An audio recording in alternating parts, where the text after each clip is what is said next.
여러분 안녕하십니까, 진성호입니다. 오늘 아침 조선일보에서 좀 반가운 얼굴의 인터뷰가 있었습니다. 바로 라종일 교수의 인터뷰인데 이 제목부터가 상당히 충격적입니다. 국정원도 북한의 간첩이 있다는 취지의 제목입니다. 자, 라종일 교수, 지금은 가천대 명예교수입니다. 그러나 과거 경희대 교수 때 참 유명했습니다. 경희대 정치외교학과 교수였고 DJ한테 발탁이 됐습니다. 자, 서울대 정치학과를 나오고 케임브리지 대학원 정치학 박사입니다. 상당히 날렸던 그런 학자였습니다. 그러다가 돌연 DJ 정부에서 아주 의외의 선택을 합니다. 바로 이 안기부 1차장, 2차장을 지냅니다. 국정원 1차장을 지내고 영국 대사를 지냅니다. 그리고 이 DJ 정권에 이어서 노무현 정부에서도 청와대 국가안보보좌관을 지냅니다. 주일 대사까지 지냈습니다. 자, 진보 진영에서는 상당히 이쪽 정보 분야, 외교 분야에서는 원로로 보입니다. 그리고 당시 DJ 시절 경희대 교수를 하다가 안기부를 갔을 때 말도 많았습니다. 왜 저러시나? 유명한 학자였습니다. 그리고 당시는 진보 좌파라고 불렸습니다. 그랬던 라종일 교수가 오늘 아침 조선일보 인터뷰에서 상당히 충격적인 이 발언을 했습니다. 자, DJ 노무현 정권의 외교안보 책사였던 라종일 교수가 지금의 국정원을 향해서 조금 충격적인 발언을 합니다. 자, 조선일보의 제목도 셌습니다. 라종일, 국정원도 블레이크처럼 북한 간첩이 있다. 이런 제목이었습니다. 자, 이 제목이 왜 나왔을까요? 지금 블레이크, 영국과 구소련의 이중 스파이였다고 불리는 굉장히 유명한 인물입니다. 그런데 지난 26일 98세로 사망했다고 러시아 대외정보국이 밝혔습니다. 자, 블레이크의 사망 소식은 상당히 국제적으로는 화제가 됐습니다. 이 영국과 구소련, 뭐 영국 하면 여러분 007 영화로 유명합니다. M16 뭐 이런 것들이죠. 러시아에는, 구소련에는 KGB가 있었습니다. 그 이중 스파이를 했다는 블레이크가 최근 사망한 겁니다. 이와 관련해서 라종일 가천대 석좌 교수가 조선일보와 인터뷰에서 이렇게 말했습니다. 영국 정보국 M16 요원 신분으로 소련을 위해 활동한 조지 블레이크는 M16에 들어갈 때부터 소련 정보기관 KGB 요원이었던 고정간첩이었다.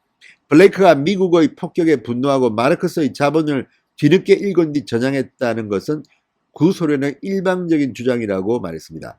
자, 라종일 교수는 상당히 이런 정보 분야에서는 빠삭한 사람입니다. 그런 라종일 교수가 이 조지 블레이크 이야기를 왜 꺼냈을까요? 바로 지금 우리 국정원도 이런 북한의 고정간첩이 있을 수 있다는 것을 이야기한 겁니다. 자, 지금 문재인 정부에 들어와서 공통적인 현상은 우리가 옛날에, 제가 기자실에도 그렇고 옛날에 좌파라고 공격했던 그 사람들이 문재인 대통령 정부의 문제를 비판하고 있다는 겁니다. 한 명, 두 명씩 다 돌아섰습니다. 자, 그 당시 DJ 정부 때는 우리가 아우 저 좌파 하고 욕했던 그 사람들조차도 지금 문재인 정부의 이런 정책이나 이런 북한 정책, 외교 정책에 대해서는 비판을 한다는 겁니다. 그만큼 문재인 정부가 지금 개판을 치고 있다는 반증이 아니겠습니까? 진성호의 융단 폭격 시작합니다. 문재인 정부를 융단 폭격합니다. 방송에 앞서 아직 진성호 방송에 구독자가 아니신 분들은 붉은색 구독 버튼 눌러주십시오. 더 좋은 방송으로 보답하겠습니다. 라종일 교수는 오늘 조선일보와 인터뷰에서 이렇게 말했습니다. M16 측으로부터 듣고 확인한 바로는 블레이크는 10대 시절 이미 KGB에 포섭돼 길러졌다.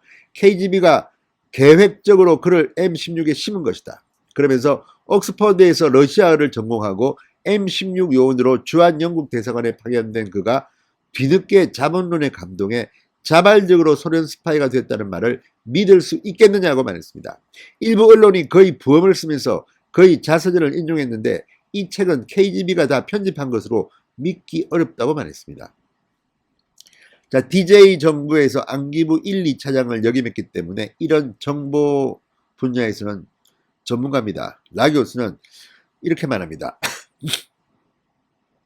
소련은 중고교생을 고정간첩으로 길러 영미정보부에 잠입 스파이로 심는 수법을 써봤다. 북한은 지금도 이런다. 우리 국정원에도 북한판 블레이크가 있을 것이라고 말했습니다. 자, 이 국정원 안기부에 있었던 라종일 교수의 말이니까 신뢰할 만합니다. 지금 연세가 80입니다.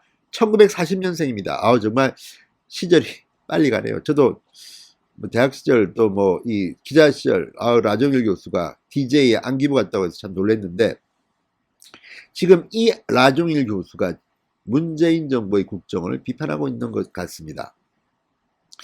라 교수는 김대중 정부에서 안기부 1, 2차장, 국정원 1차장 주영대사, 노무현 정부에서 청와대 국가안보보좌관 주일대사, 진보진영의 대표적인 외교안보 통입니다. 전문가입니다. 그런 사람이 이런 말을 합니다. 자, 국정원은 과거에 진보정권 당시 색출 노력을 했던 적도 있었던 것으로 알려졌습니다. 그러니까 라종일 교수는 본인의 경험에서 우러나온 이야기로 보입니다. 그런데 지금 국정원은 어떻게 됐습니까? 완전히 간첩 잡는 기능도 이제 없어지고 좀 이상해지는 거 아닙니까? 우리가 이렇게 큰 돈을 국정원에 주고 있고, 또 국정원은 특활비도 엄청나게 내렸습니다. 그런데도 도대체 이 국정원은 뭐 하는 곳인지 깜깜입니다. 라 교수는 여권이 강행 처리한 대북전단 금지법도 비판했습니다. 라 교수는 북한은 DJ 노무현 정부 때도 교류하고 싶지 않느냐, 정상회담해야 하지 않느냐며 휴전선의 대북 전광판 철거를 집요하게 요구했다. 그러면서 정보와 정서, 지적 결핍에 빠진 북한 주민을 위해서라도 전광판 같은 최소한의 정보 유입 도구는 유지해야 한다. 그렇게 대통령께 직언했지만 결국 청와대에 대거입성한 386 세력이 전광판 철거를 밀어붙여 성사시켰다고 말했습니다. 라 교수는 우리 정부가 북한과 잘 지내려는 것은 나도 찬성이다. 그러나 잘 지내더라도 인권 등 지킬 건 지켜야 하지 않겠느냐. 엉터리 민족주의자, 진보주의자들은 역사가 어떻게 바뀌는지 모른다. 남북 정상이 백두산에 올라가서 악수하고 정상회담하고 그러면 세상이 바뀌고 역사가 만들어지는 줄로 안다. 거의 문재인 들으라고 하는 소리 같습니다. DJ 노무현 시대의 이 안보, 외교, 국정원 전문가였던 라 교수가 이 정도 말할 거면 지금 박지원의 국정원에 대해서는 상당히 실망하고 있는 것으로 보입니다. 자, 그러면서 이런 청와대 대통령이 남북 정상이 백두산 가서 악수하고 정상회담하고 세상이 바뀐다, 웃기지 마라고 하면서 근본적인 변화는 그런 식으로는 오지 않는다. 프랑스 혁명, 한국의 민주화 혁명, 이런 게 지식이나 영웅 같은 인물 하나가 툭 튀어나와 이루어진 게 아니다. 변화를 갈망하는 대중이 있었고 이들이 움직였기에 가능했던 것이라고 말했습니다. 지금 북한을 보면 그런 생각이 듭니다. 지금 도대체 문재인 대통령은 북한 가서 남측의 대통령이라고 그러면서 무슨 지금 행동을 하는지 자기가 아는지 모르겠습니다. 이런 식으로 북한은 바뀌지 않습니다. 오히려 김정은의 독재 체제만 강화시켜줄 뿐입니다. 진정 남북관계의 변화를 바라고 통일을 바란다면 북한 인민이 세상을 바로 보고 마음을 움직일 수 있도록 미약하게나마 전광판이든 뭐든 이들에게 세상의 뉴스를 전해줘야 하지 않겠느냐. 북한에 쌀이나 백신 주겠다고 하지 말고 정신적, 지적 박탈을 당하는 인민의 처리도 생각해야 한다고 말했습니다. 일일이 금과 억조 같은 말입니다. 지금 문재인 정권은 북한에 끌려다니는 겁니다. 뭐가 약점이 잡혔는지 모르겠습니다. DJ 노무현 정권의 라종일 교수마저도 이렇게 말할 정도면 뭔가 잘못되어 있습니다. 결국 정권 교체 말고는 해법이 없는 것 같습니다. 지금 많은 국민들은 국정원을 의심합니다. 도대체 저 국정원이 지금 뭐 하는 곳인가? 간첩 잡을 의지라도 있는가? 최근에 간첩 잡은 거 보셨습니까? 그 안에 간첩이 있을 수도 있다는 라종일 교수의 이 말, 문재인 대통령은 새겨 들으시기 바랍니다. 자, 박지원 국정원장도 라종일 교수하고는 친할 겁니다. DJ 때 같이 있었으니까. 그럼에도 불구하고 라종일 교수가 이렇게 말하는 이유가 뭐겠습니까? 문재인 대통령. 하기야 변하지도 않겠지만 라종일 교수 좀 만나보십시오. 진성호의 융단 폭격이었습니다. 여러분 감사합니다.